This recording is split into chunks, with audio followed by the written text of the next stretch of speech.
Alrighty folks, here we are in the garage. Today we're going to be changing out the cam chain tensioner for this Krieger model.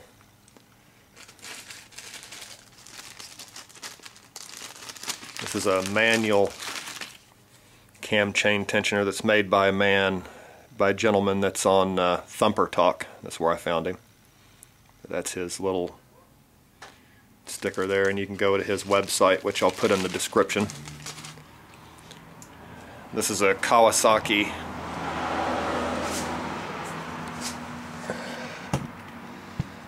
KLX 250. And the little cam chain tensioner on it is done. I've already got the wrench on there, but there it is in there, that little guy right in there. There's a spring that pushes against a metal thing, I don't know the technical term for it, with graduated indentions in it that's supposed to hold tension against the cam chain in there, but there's two problems with it. It's made out of a metal that's soft. It's a well-known thing on Kawasaki's. It's also a thing on the KLRs and the KLX 300s. And they wear out. So we're going to be putting on something completely different. What do you need for this job? Need one of these. It's just a washer and a pair of vice grips. That takes the inspection cover off the other side so you can turn the engine over with a 17mm wrench or 17mm socket.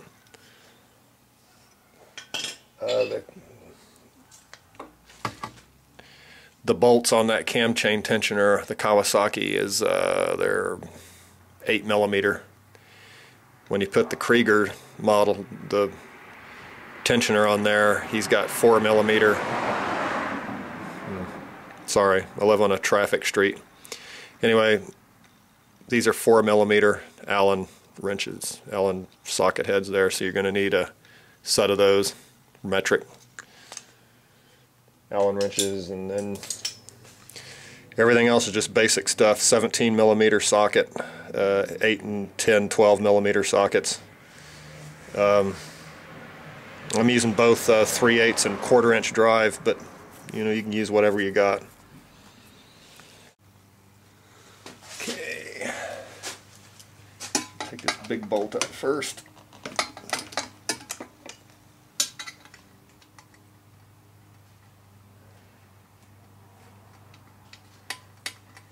Got to take this out first, or you can't get the little bolts on either side out because there's not enough room for anything in there.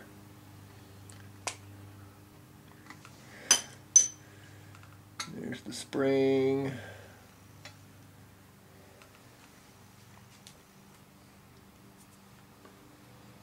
Spring's going to come out. There's oil in there. Spring right there.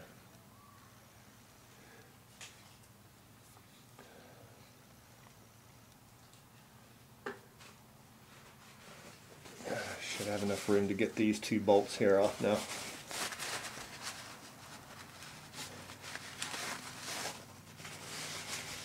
Looks like we got an oil leak. Don't know what that's coming from.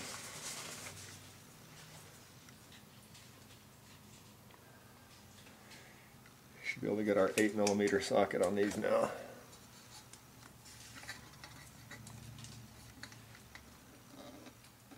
Yeah.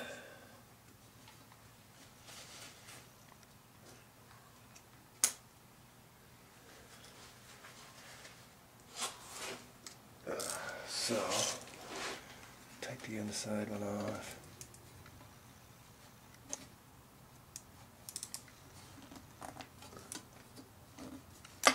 Want to loosen these gradually.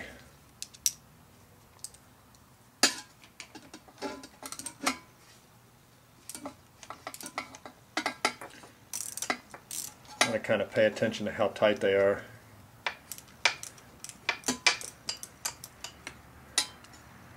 So you can put them back kind of.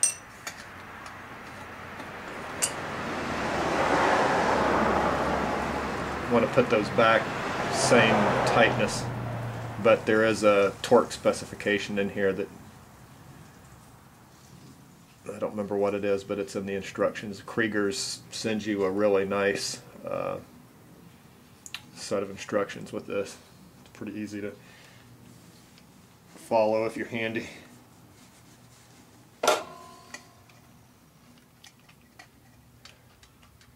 Doesn't take much to do your own stuff on these bikes. You just gotta get into it.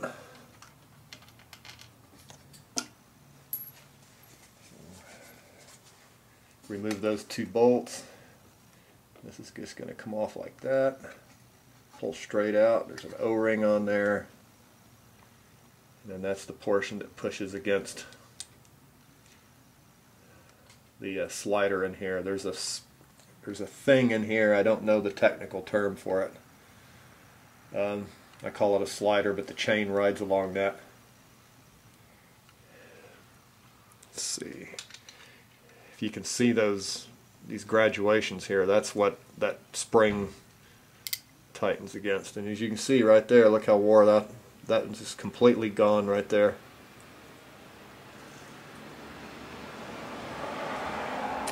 That's why we had a lot of cam chain noise on this bike, especially under heavy deceleration, as the chain was put under tension going the opposite way. Anyway, out with the old, in with the new.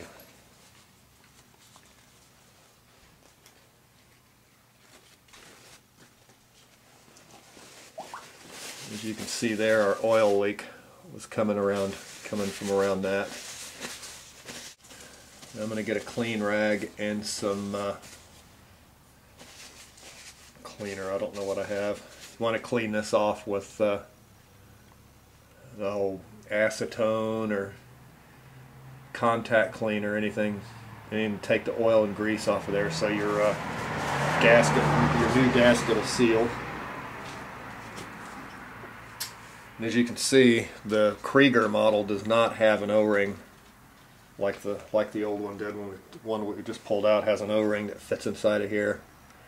So the Krieger model, you definitely want to use some, back this out a little more, you want to use some gasket sealer on there. You want to put a thin coating on here and then a thin coating on the tensioner body itself. And this little cut here goes to the bottom. I don't think the holes line up the other way. I think if you flip this around, I don't think this holes line up just right.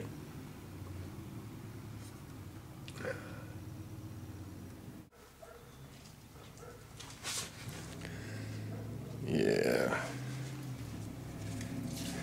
Chem Tool carbon choke cleaner. Yeah, that's the stuff.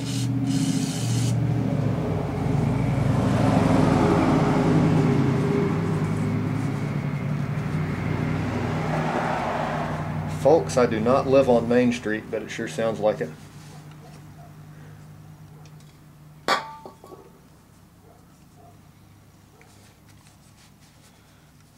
Get this nice and clean. These Krieger cam chain tensioners are really, there are a lot of people out there using them. And they really come recommended. I could not find any bad reviews or negative comments on them, really. I paid 41. I was right at 42 bucks, 41 and some change for this. The Kawasaki tensioner to replace the one we just pulled off, I think through OEM parts that was about 80 bucks, and it's just going to wear out again.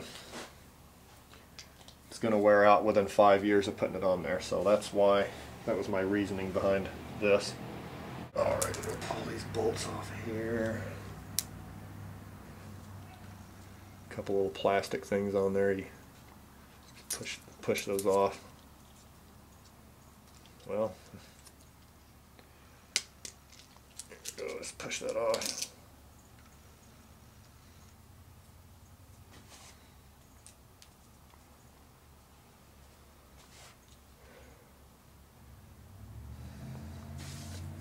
Gotta clean this mating surface off. Now on the Krieger tensioner, you can see get this in the shot. There is an O-ring here. It's going to seat under here. When you tighten this lock nut down, it's going to seat that O-ring in that chamfered area right there. So that's what keeps your oil from leaking there, and then the gasket on these. That's about it. It's funny, I'll mention that the Kawasaki unit that we just pulled off had an O-ring, and it was leaking past this gasket here.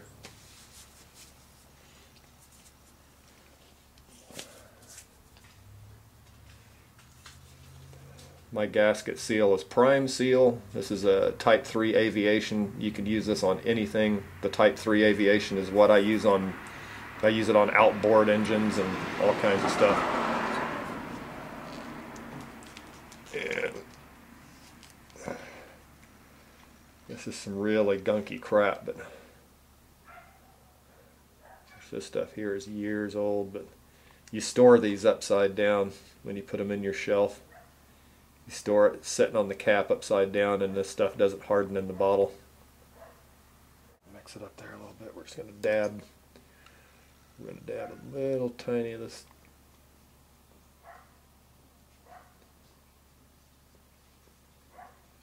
Dab this one just around here.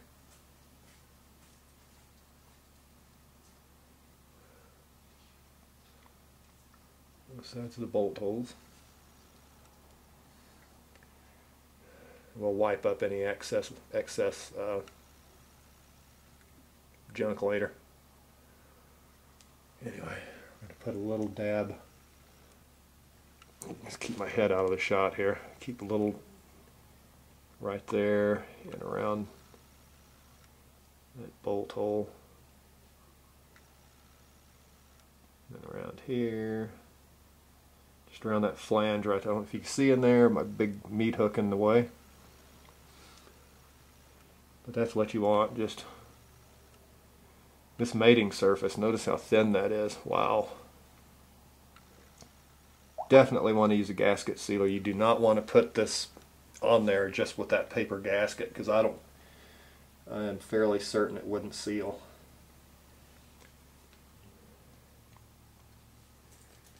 More than likely it would leak on you. Say the cap there, you just store these upside down and they'll last for years.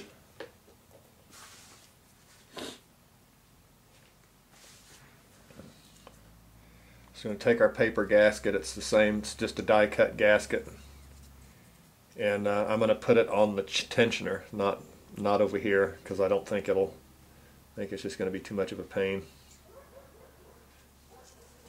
And we're going to set it on there. And it's going to move, but it's okay there. There we go. Just kind of stick it on there with that sealer. That's another good reason to use that stuff. And look at that. I got that crap all over my hand.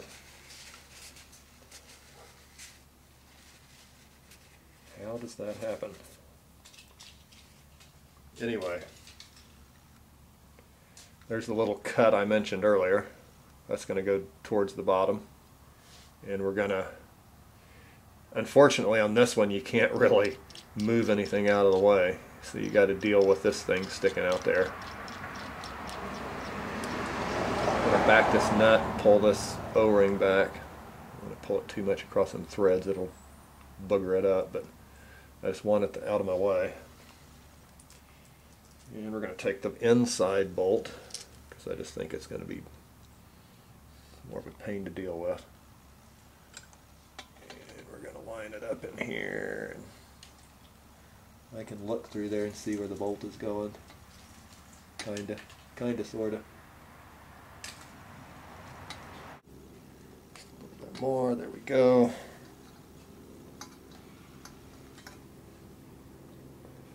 Just want to start the bolt with my...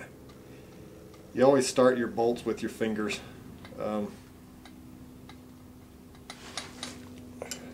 Because you can pretty much tell when you cross-thread them that way. That one I've got a few turns in. Of course, everything's moving, the gasket's moving. Just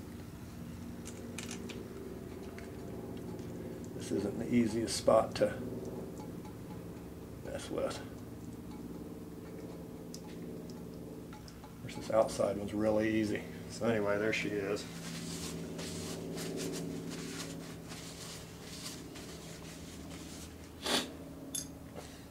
Now I'm just going to stick my Allen wrench in there and tighten them up. So anyway, I think that's tight enough. I got a pretty good...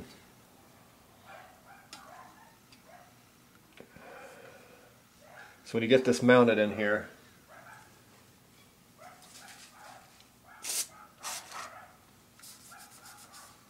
first of all I'm going to clean up a little bit.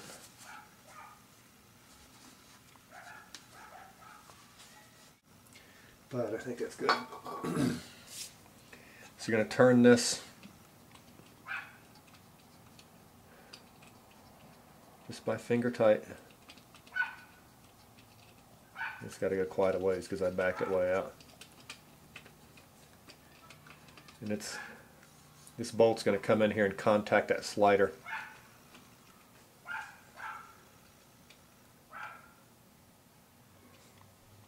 Should be just about there, right there. And I just can't.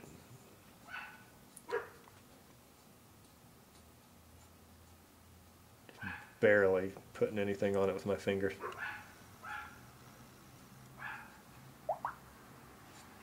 It's gotten quite firm right there. I know it's hard to see watching this, but when you get in there, you can feel it to where it just contacts that slider in there, and I think that's about as far as you want to go.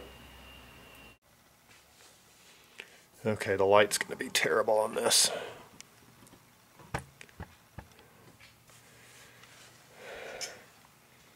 Right under here is where your 17mm bolt is to turn the engine over, because when you tension this cam chain, that tension changes as the engine goes around its 4 cycles. So what we want to do is turn the engine over a few times and keep checking that tension over there. So this is what our little washer vice grip tool was for. We just stick it in there, and you want to get a washer that fits in there really good. You know, think about your screwdrivers when you're using those. Turn this out, and this is metal. The last bike I had was a Yamaha XT 225, and this part here was plastic. This part here and this part both. So at least the Kawasaki has metal parts there. And you're going to turn it counterclockwise. You know, just think of you're on the left-hand side of the bike, so just think the engine runs this way. You want to turn it the same way the engine runs, just nice and gentle. Turn it over a few times through a couple of compression strokes.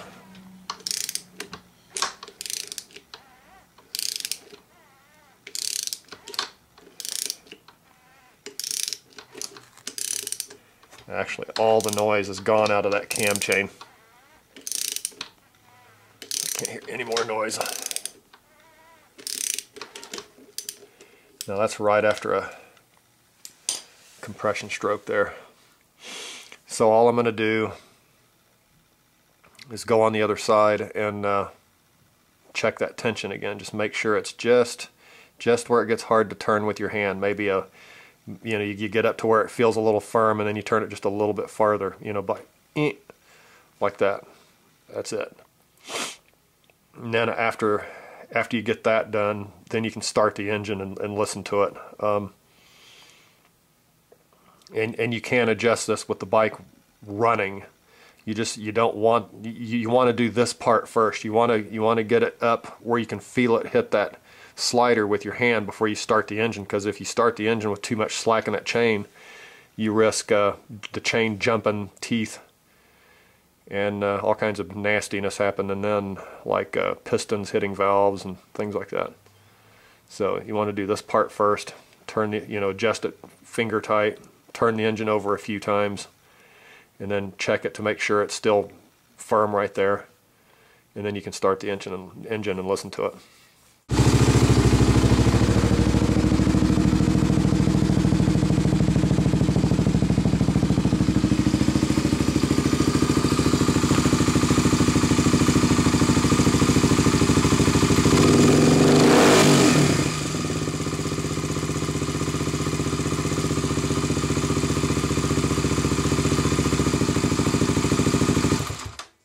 No more noise.